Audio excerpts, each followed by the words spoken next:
A group of dragon flies, yes, बहुत सारे butterflies अब दिखाती है और उसकी माँ उस लड़के को दिखाती है, देखो आगे मैदान, कितना सुंदर मैदान है, जिस मैदान में सरसों के फूल लगे हुए हैं, बिल्कुल स्वर्ण धारा जैसे कि वहाँ प्रवेश किया हो, पूरी ओर बिखर गया हो, वो कितना सुंदर प्रतीत हो रहा है। देखो वहाँ पर बटरफ्लाइज, ड्रैगन फ्लाइज एक बजलिंग साउंड प्रोड्यूस करते हुए उस फूलों में से रस खींचने की लालसा से बैठ रहे हैं। देखो वो सुनहरा दृश्य मेरे लड़के, देखो कितना सुनहरा दृश्य है, ये प्राकृतिक दृश्य है, ये नेचुरल दृश्य है। खाम हो खाम तुम उस नकली खिलौनों के पीछे तुम बावले हो रहे थे। देखो ये वास्तविक दृश्य, ये खुशनुमा दृश्य देखो मेरे बच्चे, देखो ये रियलिटी है, इसका आनंद लो। कहाँ? उस मैदान में, उस सरसों की फूलों में, जिसमें जो नेक्टर लगे रहते हैं, नेक्टर के रस को चूसने के लिए मधुमक्खियाँ, तितलियाँ, ड्रैगन फ्लाइज, ये लोग सब फूलों पर डंक मारने के लिए बैठा करते हैं, इस आशा से, इस लालसा से कि कुछ रस मिल जाए चूसने को। देखो मधुमक्खियाँ, वो ड्रैगन फ्लाइज, वो तितलियाँ कैसे बजलिंग साउंड यानी कि भन भन करते हुए उन फूलों पर बैठ रही हैं, अपना जगह बना रही हैं और उसमें से मधुर मधुर रस को चूसेंगी। देखो इन दृश्यों को मेरे बेटे।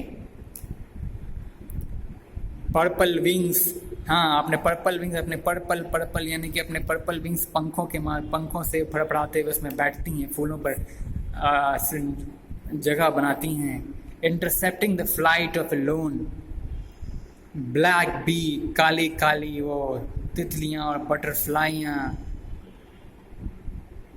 ब्लैक बी यानी काली मधुमक्खियाँ और तितलियाँ in search of sweetness from the flowers, उस फूलों में से उन मधुरता को सींचने के लिए, ढूंढने के लिए बैठा करती हैं।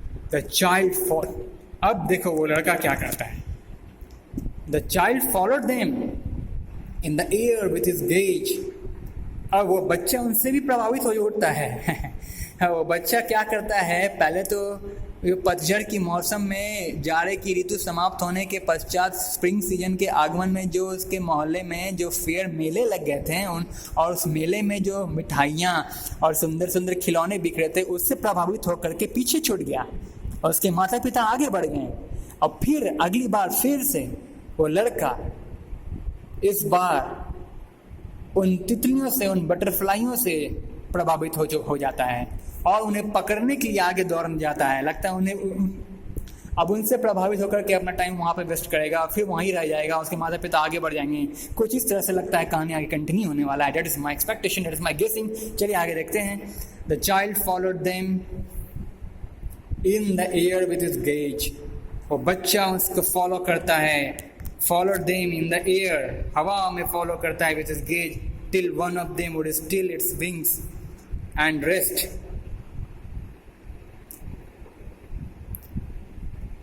Till one of them would still its wings and rest. The child followed them in the air. हवा में जब वो उड़ने लगते हैं वो तितलियाँ, तो दौड़ते हुए उनका पीछा करता है वो बच्चा, वो लड़का, and he would try to catch it, और फिर उसे पकड़ने की कोशिश करता है। जैसे ही वो बैठता है, वो बच्चा उसकी ओर देखता है, जैसे भी वो लड़का उन तितलियों को, उन बटरफ्लाइयों को देखा, और वो जैसे ही वे लोग, कभी उनमें से कुछ तितलियां वहाँ से उन फूलों से उड़ करके ऊपर उड़ जाती हैं, फिर कभी कभार बैठ जाती हैं अपने पंखों से, अपने पंखों को लहलाते हुए उन फूलों पर बैठ जाती हैं, कभी कभार उड़ जाती हैं। इन सारे दृश्यों को वो लड़का देखा और प्रभावित होकर के उसे पकड़ने के लिए आगे दौड़ पड़ता है। उसे पकड़ने के लिए जब वो दौड़ता है तो क्या होता है? He would try to catch it, but it would go fluttering, flapping up into the air. लेकिन जैसे ही वो बच्चा उन्हें पकड़ने के लिए, उसे कैच करने के लिए आगे बढ़ता है, वो तितलियाँ फड़फड़ा करके अपने पंखों को फ्लटरिंग में तो होता है फड़फड़ाना, अपने पंखों को फड़फड़ाते हुए, फ्लैप करते हुए ये हवाओं में उड़ती हैं, हवाओं में निकल जाती हैं, ऊपर उठ जाती हैं, उड़ जाती हैं। When he had almost caught it in his hand, जब वो लगभग तितलियों को पकड़ने ही वाला था, मतलब जब लगभग वो तितलियों को पकड़ ही चुका था कि वो तितलियां उनके हाथ से फड़फड़ाते हुए निकल पड़ती, उड़ जाती हैं। Then his mother gave a cautionary call, और फिर उसी समय उसकी माँ उसे सावधान करने के लिए पुकार लगाती है कि फिर तुम पीछे रह गए मेरे बेटे, कहाँ तुम पीछे छूट गए फिर, come on child come on, आ जाओ, फिर तुम पीछे रह गए, come child come on to the footpath, यानी कि उसके माता पिता फुटपाथ पर निकल चुके थे, किसी फुटपाथ की ओर वो लोग रुख अपना चुके थे, और वो लड़का फिर से पीछे ही रह गया, उन तितलियों को पकड़ने के लिए अट्रैक्ट हो गया, फिर वहीं छूट गया। ठीक है, पहले उन खिलौनों से प्रभावित होकर पीछे छूट गया था, अब इन तितलियों और इन ब्लैक बीज एंड बटरफ्लाइज, ड्रैगन फ्लाइज को पकड़ने के लिए अट्रैक्ट हो गया, पीछे ही छूट गया।